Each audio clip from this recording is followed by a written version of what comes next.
I had this really weird experience just the other day with a chatbot. Was asking it some pretty basic questions, just about a recipe. And out of nowhere, it starts recommending these really specific brands of spices that I usually buy. It was helpful, don't get me wrong, but it also felt a little, I don't know, like magic. Or like it was spying on my grocery list. What do you think are chatbots turning into mind readers? Or is there a more logical explanation? Well, it's probably not mind reading, at least not yet. But AI's ability to learn from our data is becoming incredibly sophisticated. Let's take your chatbot experience as an example. It's possible that it was able to connect your previous interactions with the chatbot. Maybe you mentioned those spice brands before, with other data it has access to. Maybe you used a voice assistant to add those spices to your shopping list in the past, or search for them online. The AI can then basically piece these bits of information together to create a surprisingly accurate profile of your preferences. Okay, so more like a superpowered detective than a mind reader. But that still raises some questions about how much information these AI systems are gathering on us, right? I mean, I know this deep dive is based on an article called "Is AI Hijacking Your Personal Data?" And that title alone makes me a little nervous. It's a valid concern. The article highlights how AI models use massive amounts of data for training. Every time you interact with an AI, whether you're asking a chatbot a question or using a navigation app, you're essentially providing it with feedback. That helps it learn and improve. So it's like we're all contributing to the education of these AI systems without even realizing it. Exactly. And that's where the importance of transparency comes in. Do we, as users, fully understand what data is being collected, how it's being used, and who has access to it? Right, because the article uses this phrase, your data can be potentially exposed or misused. And that's not exactly reassuring.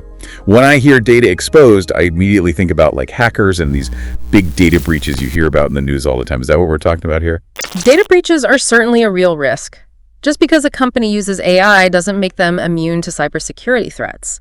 But when it comes to AI and data exposure, there's another aspect we need to consider: third-party use. Third-party use, what does that mean exactly? Think about it this way. You have an AI-powered fitness app on your phone that tracks your workouts and nutrition.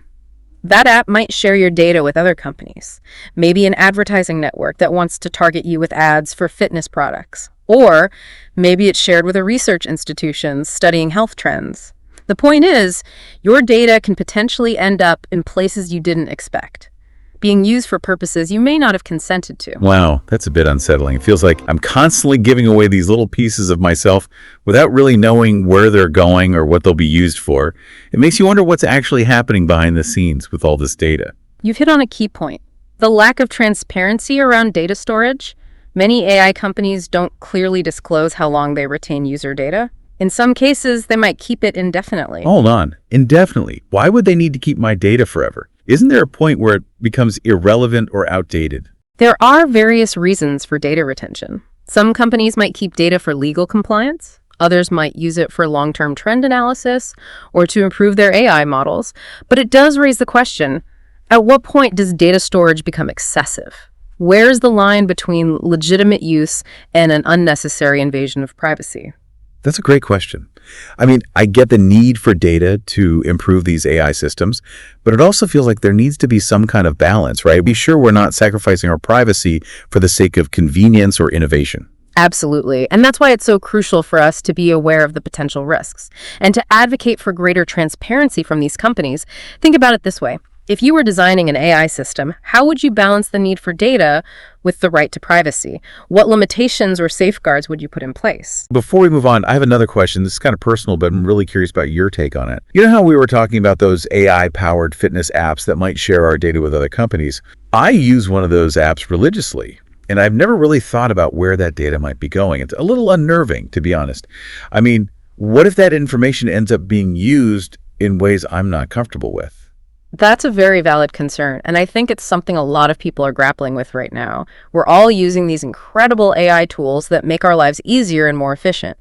But it's important to remember that convenience often comes at a price. In this case, the price might be a certain degree of privacy. So what do we do? I mean, do we just stop using these tools altogether? Or is there a way to enjoy the benefits of AI without feeling like our privacy is constantly being compromised? That's the million-dollar question, isn't it?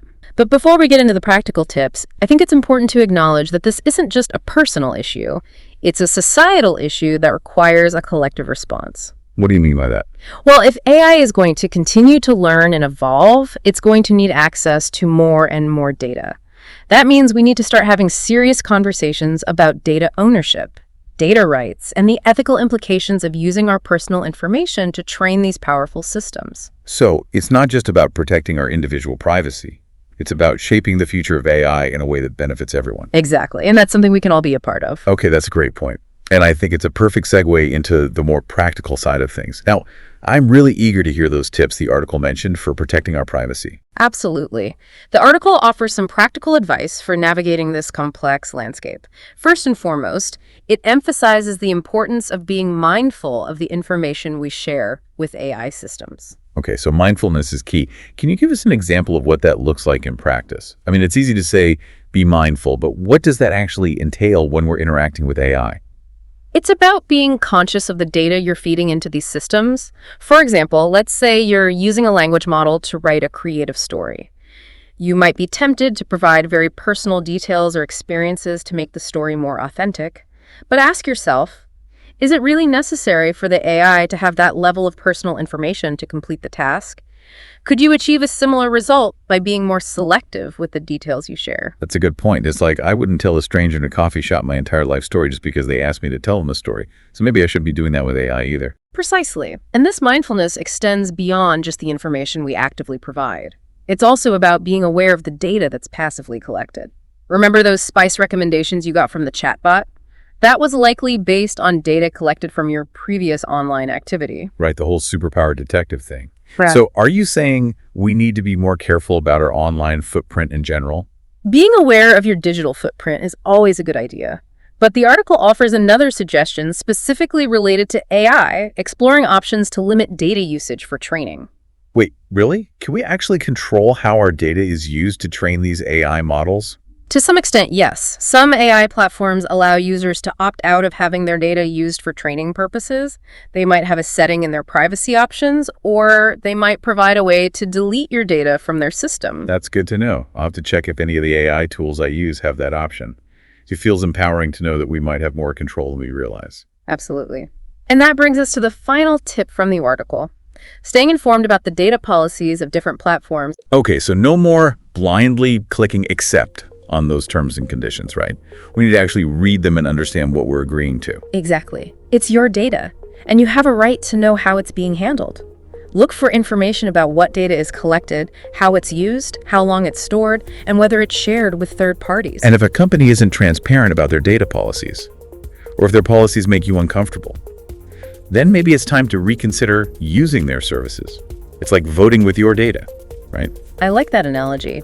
We do have a choice in who we trust with our data. You know, this conversation has really got me thinking about the bigger picture. If AI is going to play such a major role in our lives moving forward, and if these systems are constantly learning and evolving based on our data, then that means we have a collective responsibility to ensure that AI is developed and used in a responsible and ethical way, right? That's a profound point. We are, in a sense, shaping the future of AI with every interaction. It's not just about protecting our individual privacy, it's about ensuring that this technology serves humanity as a whole. So it's not just about being cautious or defensive. It's about being active participants in this evolution. We need to be asking the tough questions, demanding transparency, and advocating for policies that align with our values. It's almost like we're all co-authors of this AI story, and we need to make sure it's a story with a happy ending. I love that perspective. It's not about fearing AI, it's about embracing its potential, while also being mindful of its limitations and potential pitfalls. And that brings us back to the mindfulness we were talking about earlier. It's not just about protecting our privacy, it's about being conscious creators and consumers of AI technology. Beautifully put. And as we become more aware of how AI interacts with our data, we can make more informed choices about how we use it, how we shape it, and ultimately how we ensure that it serves us, rather than the other way around. Navigating the world of AI and data privacy, it can sometimes feel like you're traversing this complex maze. But remember, the first step is always awareness. By understanding the intricacies of AI and data privacy, we can make more informed decisions about how we interact with these technologies.